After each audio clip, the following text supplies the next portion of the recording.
Ramble. Thank you to Native Deodorant, Huzzah, Meeson, and BetterHelp for sponsoring this episode. Good morning, everybody. Welcome to You Can Sit With Us, all you cutie booties out there. We're live. We're live. We're live in studio. We are live in studio. It feels so real. It feels so wonderful. I'm so happy to see you guys. I know. Yeah. We're missing Becky today, but she'll be back. Today, we're actually filming / recording this on International Women's Day. Yeah. It's a very special day as international women. You know, we're very local women this year, but I would love to be international. Oh my gosh. I truly wish we were international women, but we thought, what better day to share a very, very special an intimate story that we have been wanting to share for a while. Rachel's cancer story. Yeah. I mean, this is something that you've hinted at a little bit. I have heard parts of the story. I think Maggie's heard parts of the story as well, just being friends with you. I think it's a pretty important part of your life. And we are so excited to hear about it and to share it with you. Yeah, to share it with the people. To share it with the people. The people. Well, let me start. Let me paint a picture. Well, how it's all started was I was at a friend's house in upstate New York. Mm-hmm. You know how in your mid-20s, you just go to your friends' parents' houses? Yeah, absolutely. So my friend's parents had a very nice house with a pool in upstate New York. And I just sort of rolled over and I felt under my arm a lump in my breast. And I just kind of was like, huh, is that what I think it is? Uh-huh. No. Did it hurt? Did it? It was very clear. It was okay. It was like, I felt it with my arm. I had my boyfriend feel it. And I just but it was Saturday and we were in upstate New York and everyone was partying. And I was just like, okay, well, we'll deal with this later. We'll deal with it the next day. Yeah. I actually did this very funny thing, which was the next day was Sunday and we were still there and everyone's playing beer pong in the backyard or whatever. And I went to the pool and I laid on a float and I looked up at the trees in Hudson, New York. And I thought is this the before and after of my life? It was I was in my own movie, my own indie movie. Wow. The drone pans out, the little Wes Anderson float in the pool. And I was listening to the other, all of our friends, because I didn't tell anyone but my boyfriend. I was listening to all of our friends having a good time. I was like, is this it? I just had a dramatic moment. Turns out it was it, but I thought I was just playing into it. Had you been hammered into as a young girl to give yourself the self breast exams and I know we learned how to do that in middle school sex ed, but I wasn't doing that. Yeah. And also for all of you listeners out there, I had very large breasts. I know you wouldn't know that now, but they were huge. Really? I had huge boobs. Yeah. They were really big. I wore a 32 double D. Wow. Yeah, bra. I had big boobs. That is actually my size. Wow. And I don't consider them huge, but then when you actually think about the bra they're size, pretty big and I'm just pretty petite, so they looked really big on me. Yeah. I have only known you since after. Yeah. And so I would never have guessed. No. Never have guessed. They're big. That is so funny. But you're going to notice lumps less easily, right? Because you have thicker tissue. Also, at this point, I'm 24. Right. So the tissue's really dense and young breast. But no, I wasn't checking myself. Yeah. I was I also wasn't occasionally flossing every day, Yeah. I hardly brush my teeth every day. Please. I would go to bed drunk and and be like, I'll do it tomorrow. I'll do it tomorrow. I'm going to brush my teeth tomorrow. And did you have any family history? A little.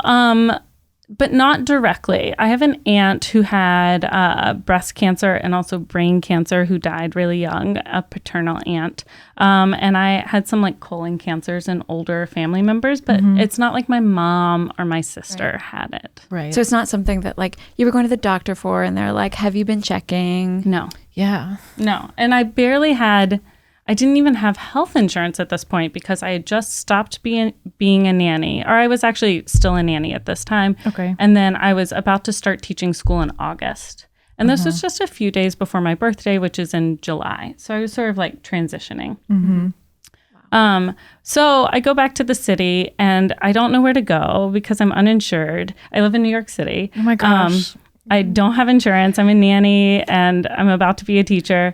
And so I go to Planned Parenthood. And I actually saw a woman there who was, she went to the same college I went to. And we were chit-chatting and she was like, oh, it's I'm not going to say it right, a fibroadenoma. She's like, it's a fibrous lump. It should go away with your next period. They say that a lot of the times, like when young girls are, Mom, I feel something. They usually say it's just like regular tissue or like development like that. Did you think, was that the first thing that came to your mind when you rolled over I was at a like, friend's? Oh my God, it's cancer. Yeah. That's what I thought. But I was like holding that thought at bay. Yeah. You know how in like scary situations, you're like, okay, well, it could be that. Or it could be a whole host of shit that I don't know about that's like a lot less scary. Right. Like here I am at my friend's house. Yes, I'm 24. 24 is Like so I'm not young. going to stress out about this right now. Yeah. Yeah. Have you ever thought about switching up your deodorant game? Consider making the switch to Native. Native cares about what you put on your armpits. That's why their deodorant's ingredient list includes things you've actually heard of like coconut oil and shea butter. None of their products are tested on animals and almost everything is vegan. Switching to Native from an antiperspirant doesn't mean you'll have to worry about that midday BO either. Native will have you walking around smelling like coconut and vanilla, Your fave. my fave, citrus and herbal musk, and maybe even lavender and rose. That's mine. You want Yeah, to smell girl. like flowers. I use Native deodorant and I love it. It's just so soothing. My armpits feel like fresh and smooth as a baby's bottom. Make the switch to Native today by going to nativedeo.com/sitwithus or use promo code sitwithus at checkout and get 20% off your first order.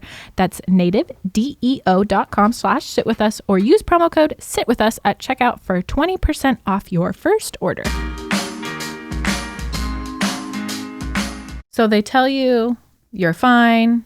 What Go happens home. next? So I was like, well, that doesn't seem like enough. Yeah. That doesn't seem that she just like felt it. I was like, that's not enough. Yeah. So I found a clinic up in Harlem or the Bronx called the Ralph Lauren Clinic. This clinic would do a biopsy if you were uninsured, like whatever. And I literally am like standing with my coffee and my cell phone. I'm like talking to my boyfriend. I'm in the Bronx on like a Tuesday morning at 8 a.m. or something. And I witness a car hijacking right in front of me. Oh, this my. van is parked at the stoplight. This guy runs up. He starts banging on the side. Another guy gets into the passenger side. He holds a gun up to this guy. The driver gets out. They take the van and speed off. And I was like, I have to go. Oh my God. I have to go get a biopsy. That's what they mean when they say car hijacking. Jesus. I thought it was like someone's out at the like And a I gas was just station like, and they're there just... are people out of their bodegas like sort of looking, and I was like, I have to get inside somewhere. I'm not safe. Harlem is very different now, but Yes. Yeah. I think this was actually the Bronx because then I eventually end up at Harlem Hospital. But I go, I find the place. I tell them I witnessed a car hijacking. They're like, oh, really? And they do a needle biopsy, which is a fine needle aspiration. So they take kind of like a pretty normal sized needle and take a part of it. I wait however many days till the lab comes back, and they say inconclusive. Inconclusive. Yeah. They're like, Maybe so, they didn't we don't get know. like a good sample or they needed more. Who knows? So What then does that even? What does that? It could even mean a lot of things. inconclusive. Yeah. Yeah. But that wasn't Not good enough. that wasn't what I was looking for. Yeah. So then at this point it's like August basically. I haven't told anyone in my life that I found this. Okay. What month did you find? And then what? July. July, August. Okay. Because I just don't want to worry everyone. Right. Yeah. And I find a clinic in Harlem that sees people for things that diagnose diseases every Thursday. And you go every Thursday and you take a number and you wait like 9 hours and you hope to be seen. And they do all sorts of stuff. And this is for people who are uninsured. How long did it take you to find these places Yeah. that like accept uninsured people to, you know, like they only take people on Thursdays. You're completely out of your completely neighborhood. You're out of your, how do you find these places? I mean, I don't know. I guess I was just looking online. I think my boyfriend was helping me. And I started this new job in August teaching at a new school. And I had to be like, but on Thursdays I have to leave. But he didn't really want to tell them why. And they were like, it would literally be like if I hired you today and you're like, but I need Friday off. And you'd be like, excuse me. And as a teacher, that's kind of a hard right. schedule. Luckily, in August, we were just prepping. Oh, okay. That's good. Okay. So I go to this clinic and I wait and they do a mammogram and I wait and they're asking me all kinds of strange questions like, do you smoke cigarettes? I don't. Are you sure you don't smoke cigarettes? No, I really don't. Do you have family history? Sort of. I do this mammogram. I went 1 week, nothing happened. I went another week, I got a mammogram. I went another week and they did a biopsy. And basically I met this radiologist doing the biopsy who took me under her wing. She was like, you remind me of my daughter. We're going to do this biopsy. She also ordered an MRI. We do the MRI. And I go another week to get my results. So we're now like almost into September. I'm doing this every Thursday. And you basically, you had to have a physician like kind of take you on. Right. Being uninsured instead of just in like, America is so scary. Instead of just normal care. Yeah. Wow. And so there was this one time I went and my number didn't get called. And so I just went up to the lab in the hospital and I knocked on the door and I was like, do you have my lab results? And this lab technician comes out and he brings me into this room with all these microscopes and he's like, sit down. So do you have family history? Are you a smoker? He's asking me all these things and you can tell he's so nervous. I'm like, can't you just tell me the results of the biopsy? And he's like, visibly sweating. He's a tech. He's not a doctor. He's not allowed to. And he like, sit down. And then finally he's like, you really have to talk to your doctor. You're like, my doctor doesn't have time. My doctor, I'm not getting seen. So finally I start texting this radiologist and on Labor Day weekend, she is like, come in on Saturday morning, bring your boyfriend. And by this point, like, I knew. Yeah. Of course. It's so weird. Like the lab tech almost told me, like, I'm going round and round. It's been 2 months. I've been tracking it down. And finally they told me, yes, it's cancer.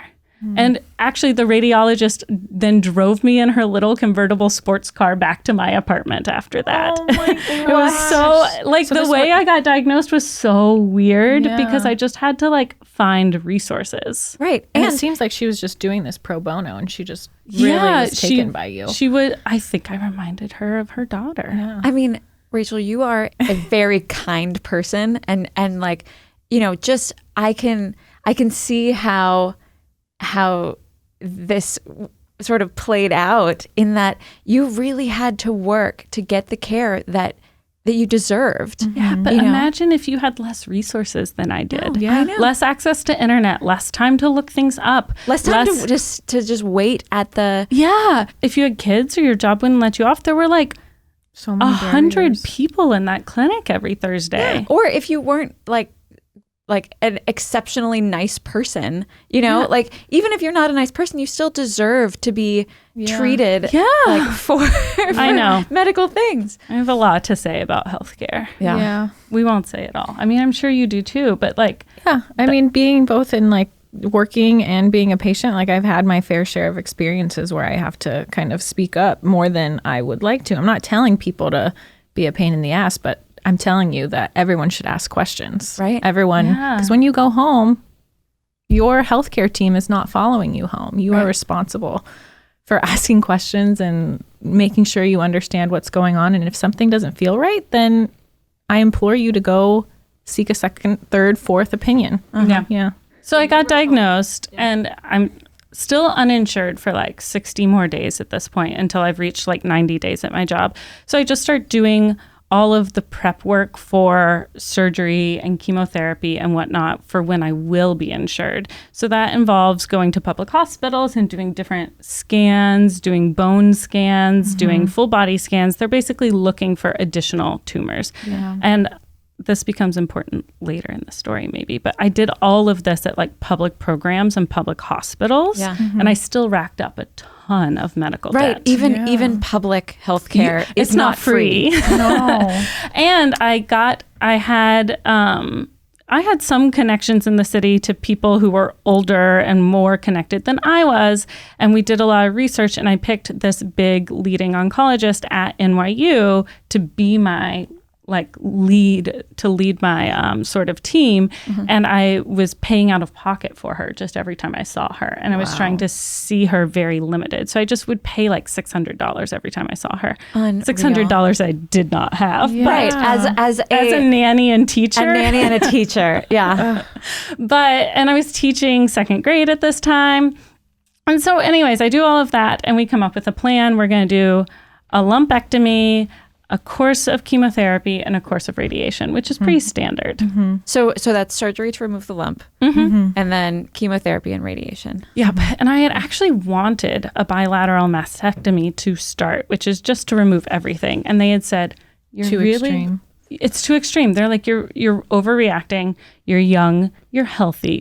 It's very contained. We believe. Just remove the lump. It's a much easier surgery." You're going to be back on your feet. You're going to feel more like yourself. For your psychological health, we think you should not do that. And so I listened. And they didn't see any evidence of like it having spread to like the lymph or anything like that. Well, they did, but not yet. So the first step up is surgery. So we do a surgery. They do a lumpectomy to remove the lump and the tumor. And as you mentioned, they check your lymph nodes. So the lymph nodes under your arms are like the closest thing to your breast where cancer would travel through those to go elsewhere. And my sentinel node, which is like the leader, the line leader, basically did have cancer cells in it. So then they pulled 10 more lymph nodes. And they didn't see any of those in the OR, so they send those off to a lab. And so then you leave there, you have a drain for a while, you have a little surgical bra. The additional nodes had no other cancer, so they believe it was spreading, but it stopped right at that first lymph node. They thought they got all of the tumor. It was really clean. And eventually you heal from surgery, the drain comes out, and like you're kind of like good to go. But they're not going to trust that, right? They're going to take out the insurance policy of chemotherapy. And so the chemotherapy that I did at the time was ACT plus Herceptin. So my cancer is HER2 positive, which is like a growth hormone.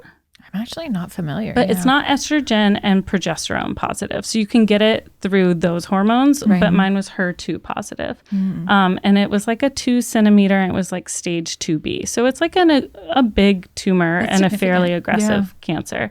So then they do chemotherapy. They don't do this chemo anymore. Yeah. Because it is absolutely brutal, and it's not very...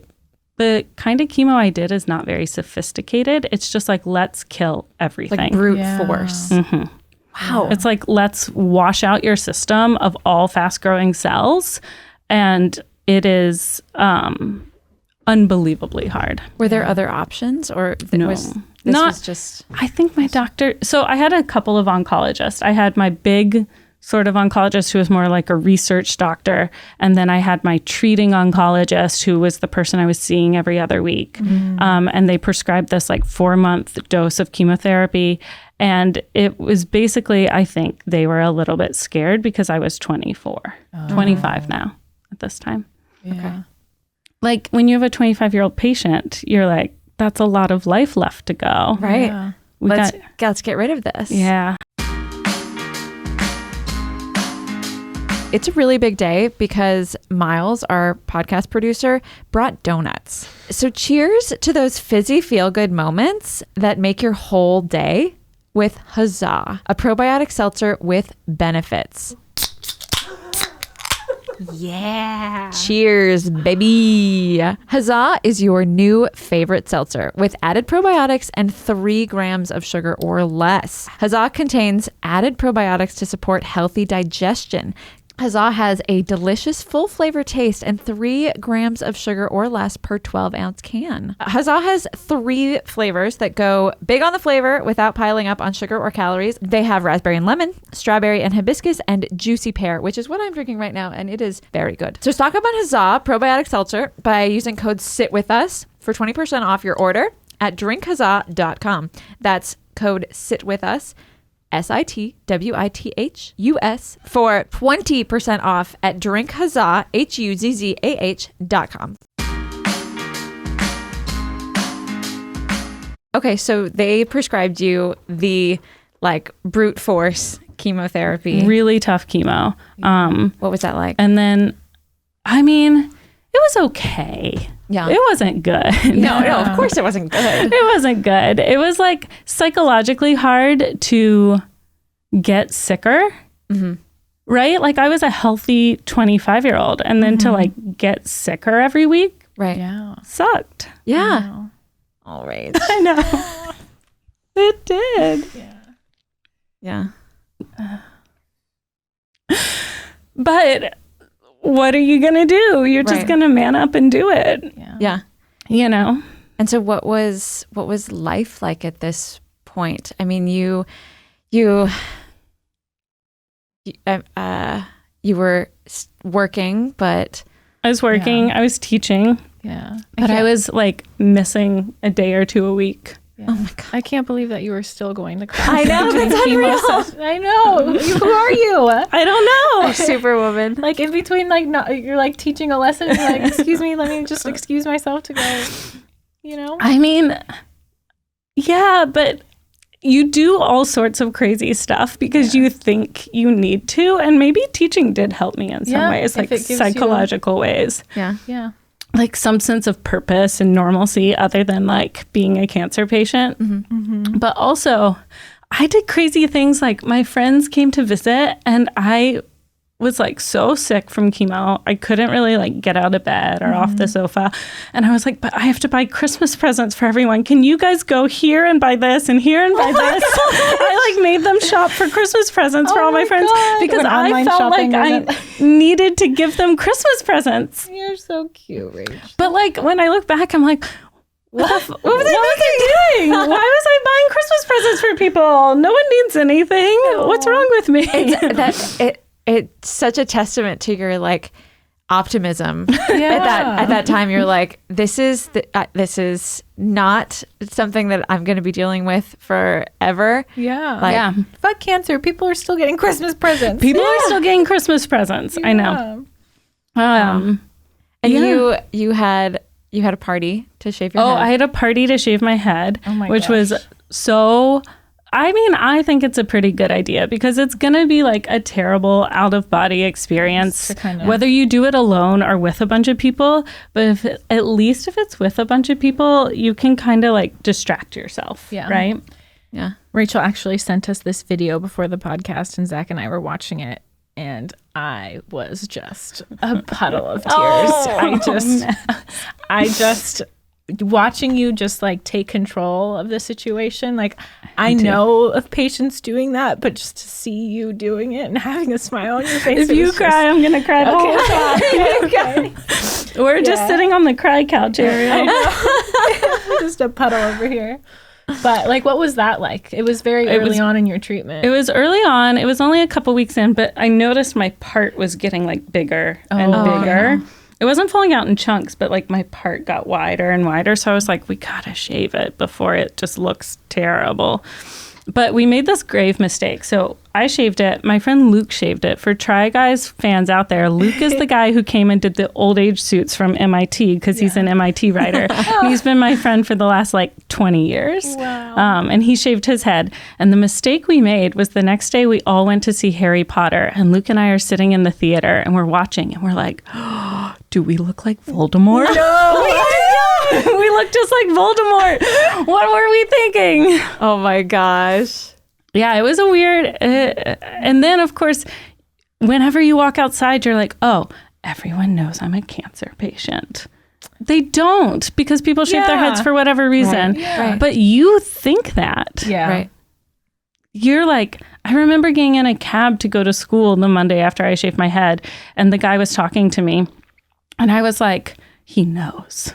He must know. I was wearing a hat. How would he? How would he know? Yeah. And what would he care? Yeah. I mean, other than on a basic human level, what would he like? How would he know?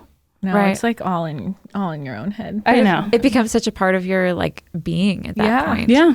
That you know, especially when it's so obvious to you, and you're like walking around and you're you like, can't think about anything else. But people are mostly thinking about themselves. Oh yeah. Yeah. Yeah. Which is a good thing when you want to be like a little more anonymous. right? Yeah.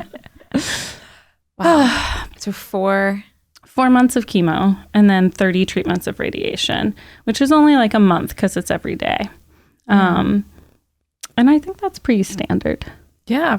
Actually, when I first became HEMONC certified, I was shocked to learn that a lot of the times with pediatric leukemia and lymphomas, they'll be treated for 3 years. And Wow. a lot of the kids that we see are barely even 3 sometimes. So like that's like they just got Most to of this their world life, and yeah, you kind of build the relationship with these families and stuff. And having to talk about another thing that I was shocked to hear was when I first became working in that field was a lot of the times if you have like a 16 or like 11-year-old boy, you have to talk to them about family planning and sperm banking.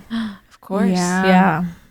Just because of some of the chemotherapeutics that they use can make them infertile. I mean, this is what happened to Well, you. they wanted to start my chemo on a certain cycle. Did they talk? Yeah. And they were like, well, do you or do you not want to freeze your eggs? And at that point, it was out of pocket. Wow. And had you even considered this at this point? You were like, I know that children are a huge part of your life. You're a nanny, you're a teacher. Yeah. And you knew that you wanted I knew kids. that I wanted kids. And basically, they were like, okay, you can have one more period cycle before we start chemo. And on that cycle, you can freeze your eggs if you want, but it's going to be $16,000 out of pocket on top of everything else plus that you're an going additional like $3,000 per year to store them.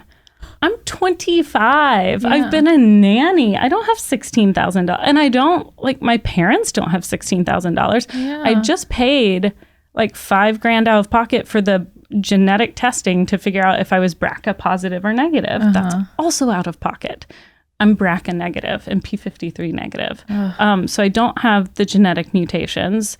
But I was like, I can't do this. And so sweet. My college guy friends got together and they each donated like $500 into a pool of money. For my eggs. And I was like, stop.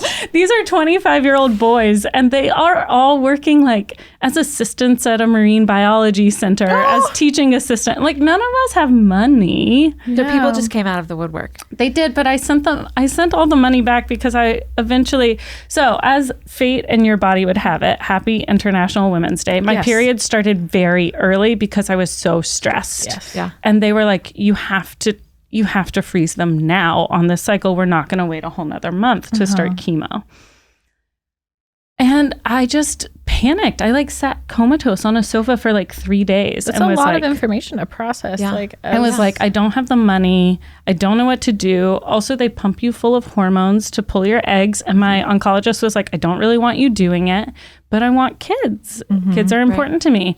And I just sat there staring, and I had been nannying Nico for 2 years, and he is the most darling child. Now he's 14, so he's very big, but he was so important to me at that time that I eventually came to the conclusion that my love for Nico proved that I could adopt. Like he was so my own. I, in fact, often would comment like, oh, he got that from me because he would behave like me. I was just his nanny. He was so important to me.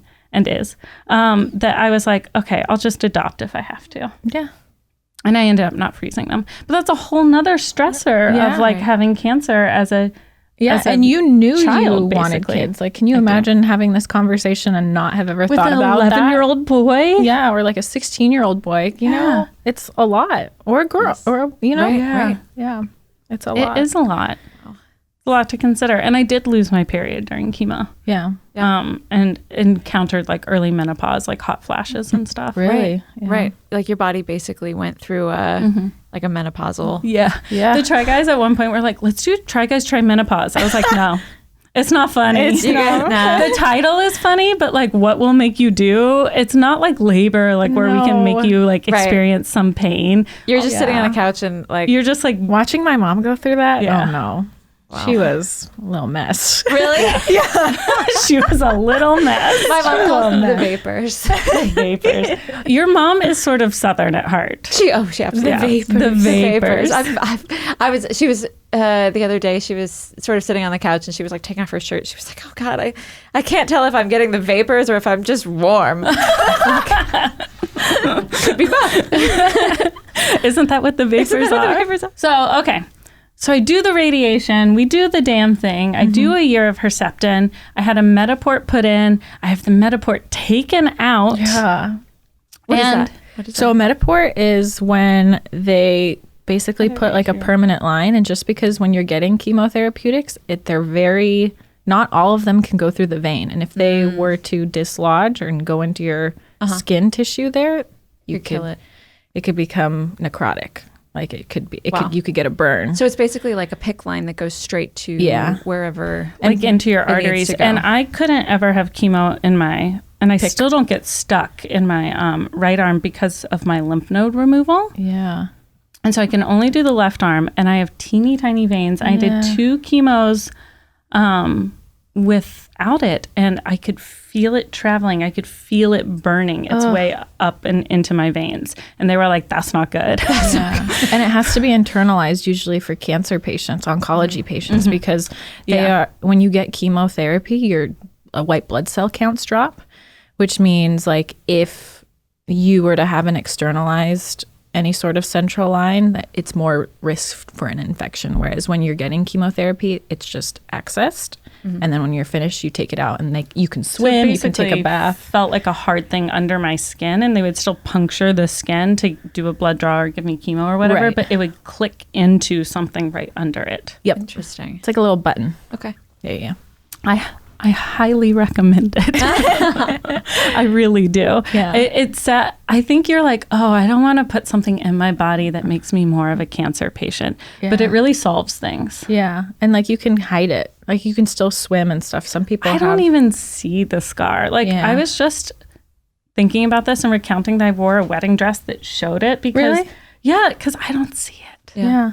It doesn't occur to me. On certain people, depending on where they place it, some people's are really like looks like a little. You can see mine. Oh yeah, but it doesn't bother me. No, that's such a testament to I don't know why. Just how strong you are. That like you're like this is a scar that I have from this experience, and this is me. Yeah, it is. I don't know. I don't look in the mirror and think, oh, that fucking scar. Yeah. I think a lot of other unkind things about my body, but it's not that. But it's more like, I stopped moving during quarantine and that did not do great things for me. But like, it just proves that you are no longer a cancer patient. Right. Yeah. So I had it taken out. And so then my oncologist ordered a mammogram. We did them. They came back clean. And I was like, I want an MRI. Yeah.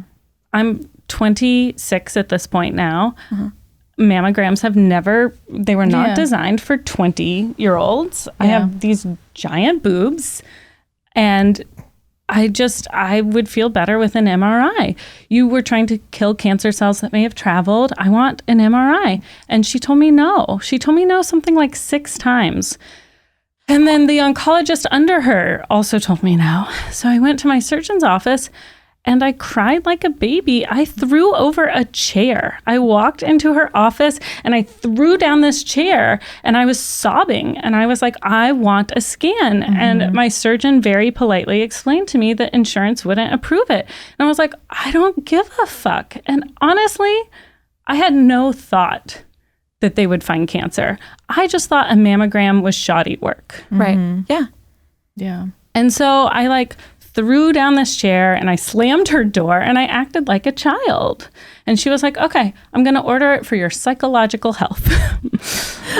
Okay. Whatever it takes. Whatever. So they order it. I do it. They call me at school one day. They're like, we found this tiny thing. This is why we don't order MRIs. It picks up every little thing. And now you're going to go into a tailspin, but don't do it. It's going to be fine. Come in and get a biopsy. Oh. But also just the fact that you understood what was happening with your body so completely that you were the one who had to say, you found this before. This, mammograms were not enough previously. Give me the MRI. Yeah. And that finally someone listened to me. I don't know about you, Maggie, but I have been cooking a lot more in the kitchen. And getting a quality chef knife from Misen makes all the difference. Misen makes it easy for you. They've designed their chef's knives to replace an entire set of knives. And its unique sloped handle not only allows you to chop more efficiently, easily, and safely, but the elegant design also makes you want to show it off rather than stashing it in a drawer. Misen is 2 to 3 times less expensive than other premium knife brands for the same amazing quality. Misen knives are crafted with high-grade stainless steel so they stay sharper longer and last a lifetime. The Misen chef's knife is legit and verified. It has over 5,000 5-star reviews from real pro chefs and also has a cult following among home chefs and foodies. I actually love these chef knives. They stay sharp. Like I said, the blue color is so cute. I don't want to put it in the drawer. I want to leave it out on the countertop, which is not safe because I have a toddler. Step up your cooking game now and head over to Misen.com/sitwithus for 20% off your first order. That's MISEN.com/sitwithus for 20% off your first order. Of course, they biopsy it and it's cancer. Oh, God. And is it new cancer that grew during treatment? Is it cancer that survived the chemo and radiation? It's in the same breast, right, in a slightly different location. Is it cancer that they missed on all of their scans? Right. Because I was in these public hospitals that were overwhelmed going to clinics. Mm-hmm. They missed it. It grew. It survived. No one knows. It was much smaller than the first, so it wasn't palpable. Mm-hmm. But there it was. Mm-hmm. And at this point, I have less options because at this point, I've done a lifetime dose of radiation, a lifetime dose of ACT, and I'm just stuck. Yeah. Yeah. Yeah. What do you? And I'm so mad at them. Yeah, because what your fear was in getting the MRI has proved that you were correct. And this is one of those situations. And I don't even think I thought that was going to happen. Yeah. I just knew that a mammogram wasn't made for me. Yeah. I mean, from the beginning, you were outside of the normal bounds of a cancer treatment. You're young, and everybody is saying BRCA negative, and they don't know what to do. Yeah. You've just had at this point, you've had to advocate for yourself almost constantly, from getting a diagnosis to getting treated to following up. And my big oncologist, the head oncologist, said the shittiest thing to me anyone could say. She called me after it was positive and she was like, well, catching it now versus catching it on a scan later doesn't really affect your survivability. What? I never saw her again after that. But she was like, the numbers don't change. We would have done a scan in 6 months and it doesn't actually change. I was like, excuse me. Is that her way of just trying to make herself feel better? Is that just her saying I was right? Yeah. Wow. That's her saying I was right and the data doesn't change. But at this point, my college boyfriend has plans to go to graduate school in a different state. I had was thinking about quitting my job and my hard-earned health insurance. I was going to move. I'm a person who has a life. Mm-hmm. Right. That she wasn't taking into consideration at all. Mm-hmm. I broke up with her on that phone call and was like, I will not be seeing you again. Yeah. Right. Good for you. Also, just I find it difficult to have confrontational conversations with anybody. And here you are having one of the most difficult conversations of probably your life and standing up for yourself and saying you cannot speak to me like that. No. I will not accept that kind of treatment from my care provider. Yeah. And she didn't take tons of patients because she was head of the department, rock star oncologist. Maybe she had been working with numbers and not people for too long. And she gave like a lot of talks and stuff. And I think she's very intelligent. But I was just like, oh no. Yeah. We're done. Oh no. Yeah. Like I'm a human being. Yeah. And you need to treat me as one. Yeah. I don't care about your ego. No, but it's so crazy how much you have to like just stand up for yourself in the clinic setting, like in the free setting, in the like I'm paying hand and foot setting, in the private setting, like all the time. You're the keeper of your health. Yep. Like it's just you. No one else lives in your body but you. Right. Yeah. All right. I know. And so then we did round 2. And round 2, I mean, this must have been completely different. Yes. So now I get to have the bilateral mastectomy. The thing I wanted from the start is where we're back at. Yeah. So that's removing both breasts, all the tissue, the whole 9 yards. Did you ever consider not doing that? No. Well, here's the thing. Actually, I did. In the very first conversation with my surgeon, when she gave me the news of the biopsy, I was like, I want another lumpectomy. And she was like, we can't. Yeah. Mm-hmm. We've radiated this breast. It's not going to hold up. The tissue's not going to hold up. Once we do surgery on it, it's going to fall apart. It's like, it's not sustainable. You don't have an option. Mm-hmm. Wow. She's like, we don't have to take both breasts, but why would you do this big surgery and not take both? Mm-hmm. And I briefly asked someone if I could still breastfeed out of one boob. And they were like, no, girl, that's not really how it works. Yeah. Oh, gosh. So we did a bilateral mastectomy where we take both boobs. And at first I was like, I don't want boobs, just no implants, just flat. Yeah. And my very sweet surgeon, who was this really cute Korean woman who wore all of these emeralds and diamonds all over her hands and ears into surgery all the time. She was the most bedazzled person I had ever met. She's very fancy. So I had 2 surgeons for that, like my breast surgeon and then my plastic surgeon. She was like, nothing's going to fit. You'll never wear a swimsuit made for women again. You're never going to put on an evening gown or a day dress. Like nothing's going to fit you.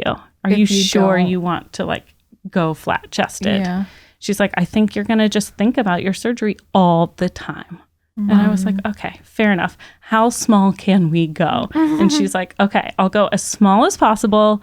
I'll leave your nipples in like a normal place so you look normal. What? Well, I hope you would. They take your nipples a lot of times. They take your nipples, but they're like, you're really young. You want to save your nipples. We'll leave them in a normal place. But so if you have really big boobs and you want to go really tiny, your nipples would then move to a really tiny, they would like move too far. They'd go really far down or up. Okay. And so she was like, we'll give you as small of a chest as we can while leaving your nipples in a normal place. And I was like, okay, that sounds good. And I think it was good advice. Compromise. I think it was good advice because it was like, I looked as much like a regular human being afterward as possible. I didn't. And I appreciate that now years later. Yeah. Right. And honestly, to be frank, they look very good. Everyone's very impressed. When I was in the hospital giving birth, the nurse came up to me and she was like, I heard you were a cancer patient and your boobs are fake. Is that true? And I was like, yes. And she was like, my colleague just got diagnosed with breast cancer and she has to come see. I told her they're the best ones I've ever seen. And I was like, bring her in. You're like, thank you. Yes, please. Oh my They're the scars are underneath. I have a lumpectomy scar here, but the scars are underneath. And the nipples are regular and they look really real. And I don't even have to wear a bra. Wow. Like that. Love it. They're pretty good. They're very convincing. Honestly. So you got a complete mastectomy. Yeah, so I got a complete mastectomy. They do a thing where they just put space savers in at first. So they remove all the tissue. They put like a little balloon in there, basically. Just to hold. And this is so weird. This is so sci-fi. It's like deflated when you first get out of surgery. And I had 3 drains. So drains coming out of your body. So your body learns to process all the fluids again. The drains come out. And then you go in and they pump up the space savers. My college boyfriend watched it and he was like, whoa, that's cool. I was like, it's wild. And they like increase the space that like your muscles can handle a little bit at a time over the course of the summer. Interesting. And they don't do a reconstruction surgery where they give you your silicone implants until after chemo's done, because you're so vulnerable during chemo. Wow. So I had to do chemo again. I know. And this time they didn't know what to do. Yeah. Like, I'm really young. I did the really intense chemo. No one knows what to do. So my people at NYU outlined a course of like pretty experimental chemotherapy.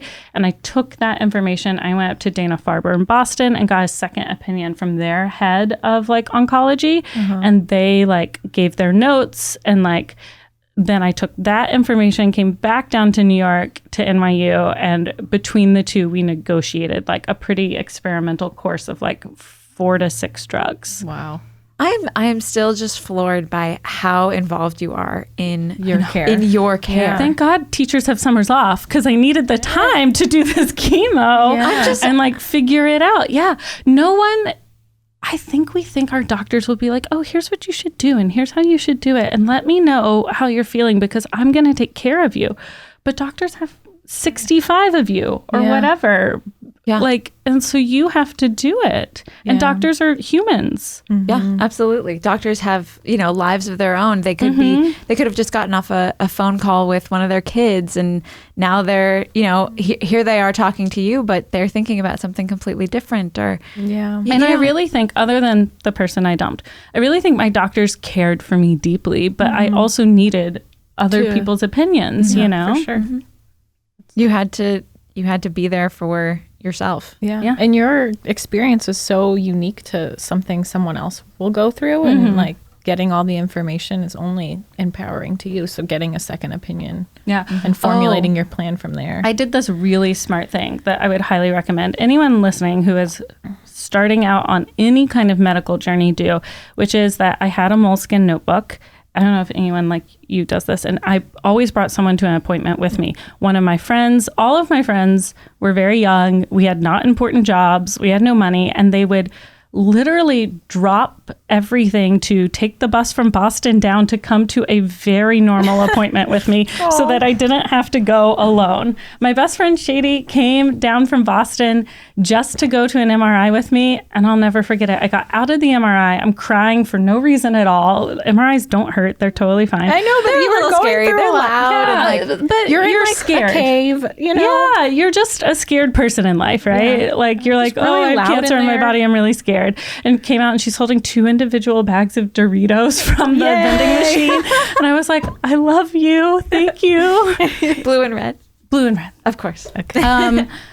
But at every appointment, I had someone with me every single time, and I had them write down in this one notebook everything the doctors were saying, every drug, the course, like what sort of time frame. And I had them write it down, because when you're receiving all of this information as the patient, it's washing over you, and you are kind of blacking out because you're so overcome with like emotion that you can't focus on it, and you can't remember. And also you have like chemo fog on your brain. So you're not thinking straight. And we taped every doctor's card in there and every nurse's card in there. I still have this book, but so that I knew, so I had written down what the drugs were, what the side effects were, who was administering them, their cards, their fax numbers, everything in one location, not on a phone, in a physical notebook. Yeah.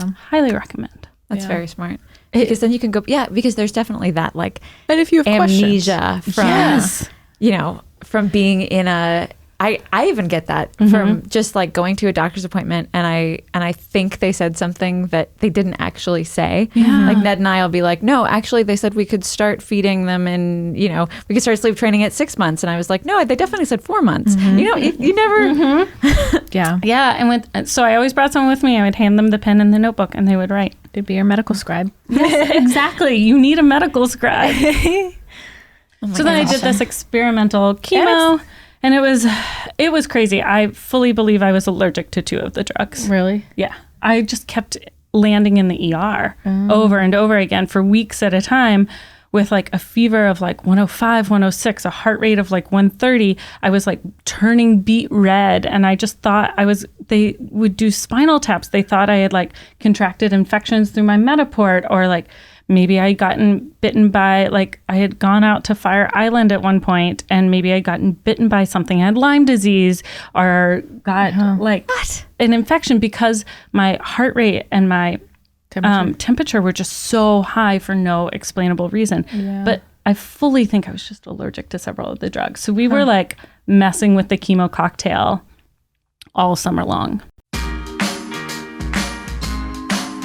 You know, Maggie, it has been raining a lot in LA recently, and I get really affected by the weather. Yeah, same. That slight feeling of depression, it really starts to get exacerbated when it's dark outside. BetterHelp is one of those apps that I can turn to when I need someone to talk to. Yeah. BetterHelp will assess your needs and match you with your own licensed professional therapist. You can connect in a safe and private online environment, and you can start communicating in under 48 hours. It's not self-help, it's professional counseling done securely online. And BetterHelp is committed to facilitating great therapeutic matches.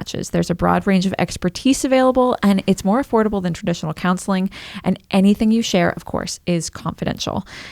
They offer licensed professional counselors who are specialized in depression, stress, relationships, sleeping, trauma, family conflicts. So many people have been using BetterHelp, and they're recruiting additional counselors in all 50 states.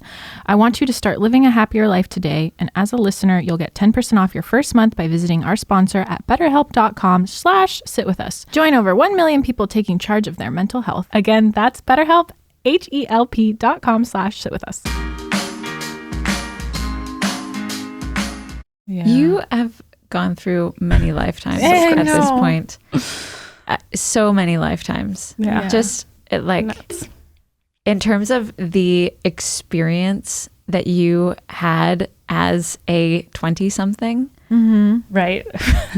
I mean, the 20s were wild. Yeah. You're just beginning. How they were wild for that was most just of a you. Start. I know. I was like an old woman in my 20s. But so I did it. It was hard. It was not a good time. It wasn't as hard as the ACT in some ways, but it was not easy. And we were constantly tweaking it. Yeah. And basically, it's hard to look at your doctors and have them be like, that this is what we think would be best, but there is no protocol for this. Because it's like a made up protocol. Mm-hmm. And it's experimental at this point. Yeah. That's hard. It is.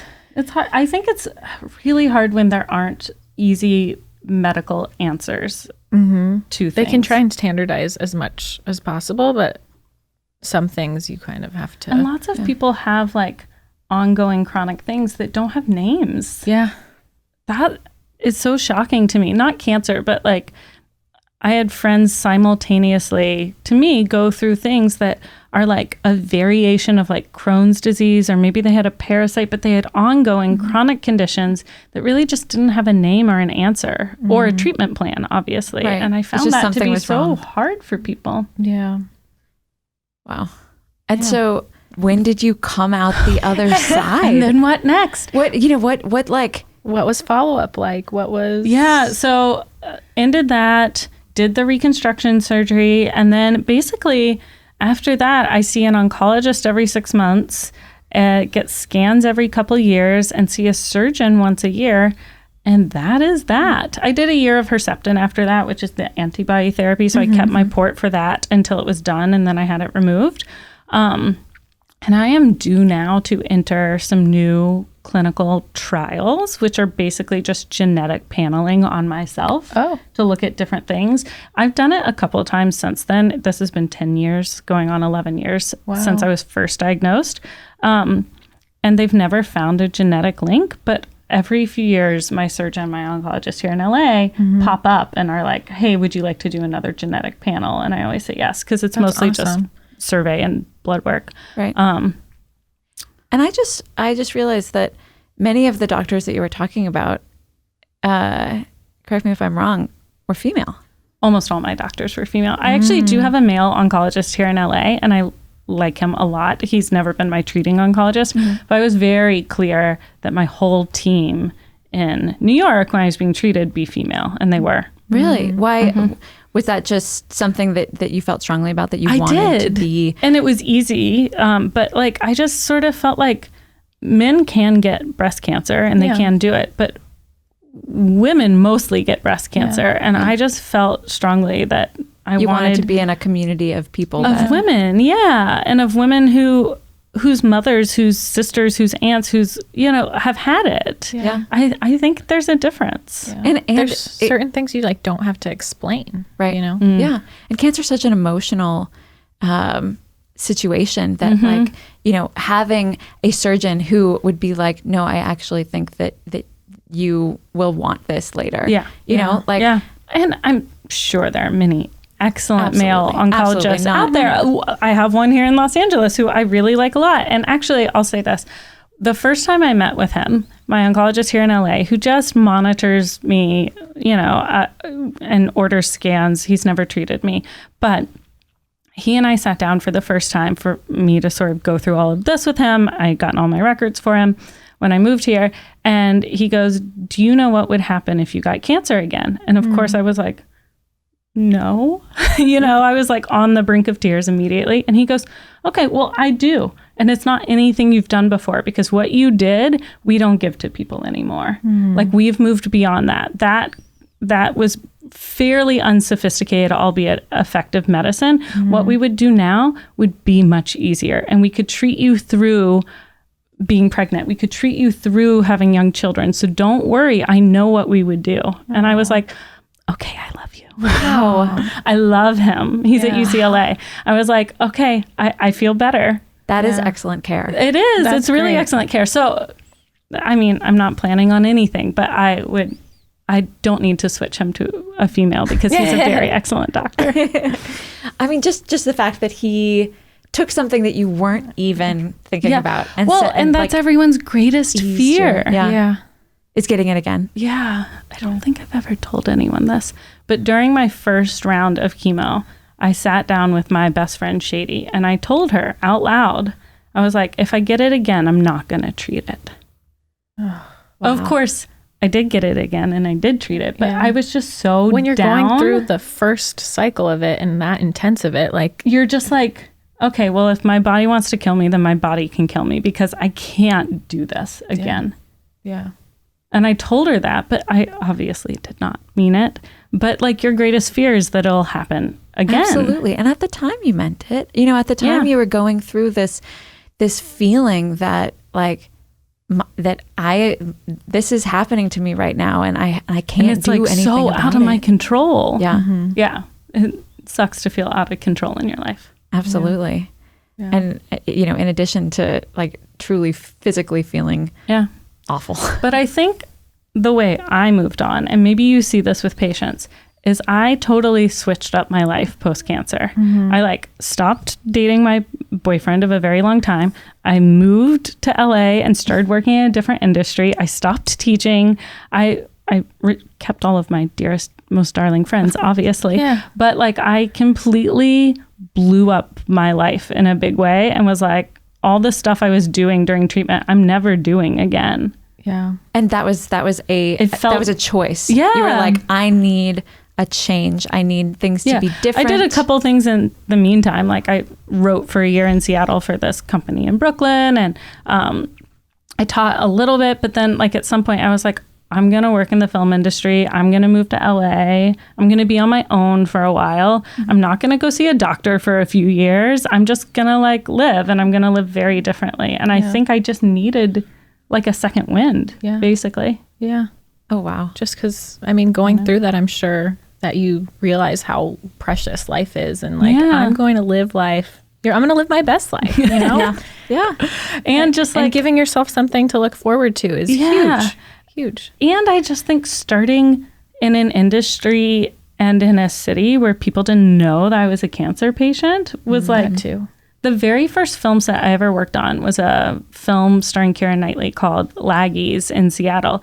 And I was so fresh out of treatment that I had just had my Metaport removed like the week before, and it was super red. And someone was like, oh my God, did you get stabbed? And I was like, oh, no, I just hurt myself. And I just didn't tell anyone. Like I didn't tell anyone for a long time because I just wanted to live a life where like I wasn't a cancer patient. And did that feel like a relief? Did it feel like... I just think, it felt good. Yeah.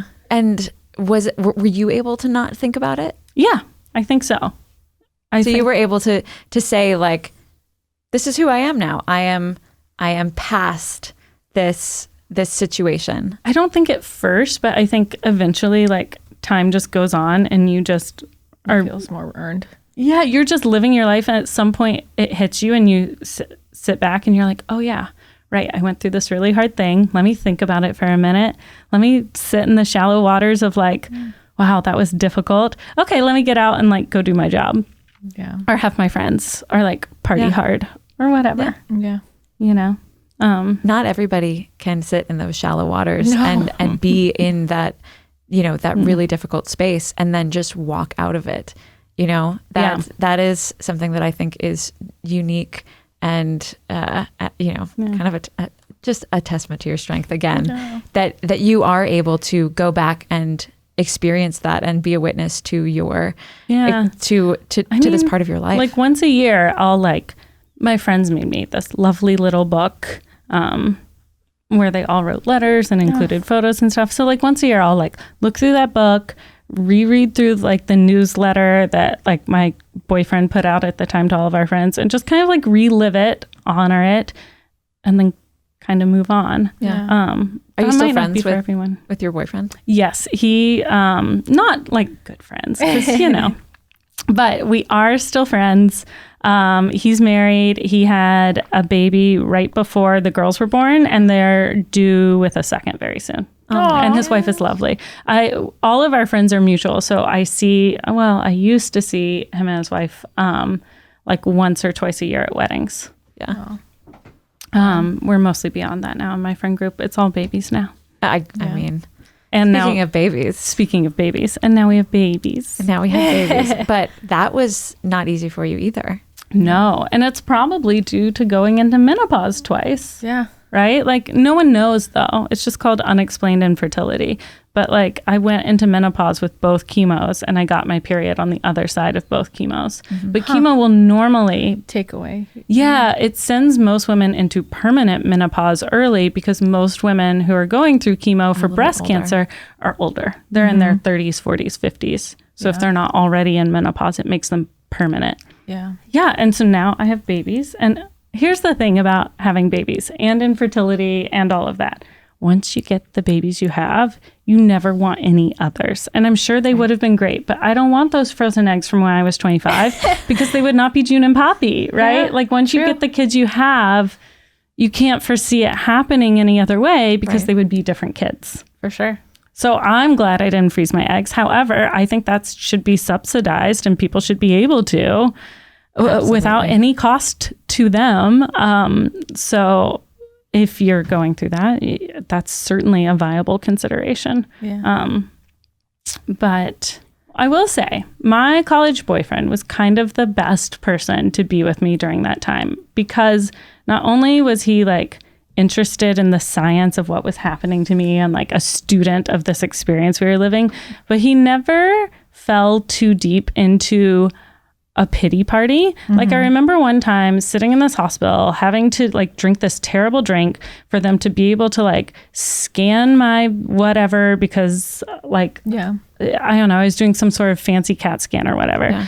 And an emergency came in, someone had a gunshot wound or something. I don't know. Someone had something coming in and they had to scan them before me. And suddenly the drink would be outdated. I had to drink it again. I was like gagging every time. And I just started to cry. And he looks at me, he's like, come on, buck up, Cole. And I was like, buck up. Okay, no sympathy for the cancer patient drinking this terrible drink and wanting to vomit. Like, I needed him to just be like, yeah, get it together. Come on, you got this. Yeah. And that was his attitude. So I think that was really good. And I just think, what helps most is letting people vocalize their deepest fears. Oh, yeah. So like saying like, I wouldn't fight it again, even though I did and I would. Letting them talk about that. And also then being able to treat them as a strong, competent human being who has a life on the other side of it. Buck up. Also, let's plan a trip to Hawaii. Yeah. Also, let's talk about next Christmas. Also, like, let's plan our lives for after this. And you can tell me anything anytime too. Yeah. You know, like the duality of that. There's so being there, but also being the most optimistic person and saying like, there is another side to this. For sure. Like you will be on the other side and we will go to Hawaii and we will have Christmas. And that is why I'm buying you Christmas presents. Yeah. I think the hardest thing for me when I first started working, because people are like, how do you do it? Yeah. How do you do it? I think that like some of the time we have kids that are like feeling good, even though like get like some of the side effects of chemo, or you've had previous experience with kids with similar diagnoses. I think that giving them their space to express any sort of emotion that they have, if they're happy, if they're sad, you never want to go into a room already down. You know what I mean? Because when I first started, like I was always so sad. It never gets easy watching kids go through this. It never does. But just going in and kind of like vibing off whatever emotion they have that day is really powerful. It just never does. It really doesn't. No, how could it? And you're one of those people who I feel like really can sense what people are feeling. Oh my God. Yeah. I hate that about myself too. That's what makes you so good. I don't want to know sometimes. That's what makes you so good. Gosh. Yeah, it's really hard. But thank you so much, Rachel, for coming to sit down with us. Like you are so strong for be able to sit down and talk to us and talk about your experience. Like some people after it like do not want to have anything to do with talking about their story again. So you are incredibly brave. I'm happy to honor you on International Women's Day. Yes. Legacy, I mean, a legacy for your girls too. Yeah. I mean, those two are so lucky. They're to so have a lucky mama to have like you as their mom. Yeah, I'm so lucky to have them and you guys. No, I know it's hard. It's a really hard thing. And I think people go through it a lot with their parents, especially. Yeah. And people feel so uncomfortable with their parents, like not being okay. But I think as their kids, we have to like, or your friends or whoever, you have to like listen to them in those moments. And you're right, vibe off of whatever they're bringing. If they're happy, like do not go in as a pity party and make them feel worse about their chemo treatment. Like do not do that. You got to stand up for them. Yeah. Well, I mean, I think this was an excellent episode to just, honor Rachel and honor women and talk about advocating for ourselves on International Women's Day. Because this, specifically breast cancer, that's something that, many women deal with. But that, I hate to say that's all the time that we have. That's all the time we have for today. The cry couch is done for now. But this is not, this is not the end. This doesn't mean this is the only time that we're going to talk about this because. I think we can talk about it again, certainly. Right. Yeah. Because it's something that is, it's a part of who you are. And it's, it's something that I think makes you as wonderful and as strong and as just a wonderful friend and excellent person that you are. All right. Well, I love you guys. Oh, we love you too. No, we'll have Becky back next week. I'm very sad that she missed this. But thank you all for sitting with us today. Yeah. Thanks, guys. Yeah. We had a really good time. Happy Women's Day. Happy Women's Day. Go out and appreciate yourselves today. Yeah. And advocate for yourselves. Yes, please. In whatever. If your coffee order is wrong, go get it. Go get a different one. And we'll talk to you next time. Bye.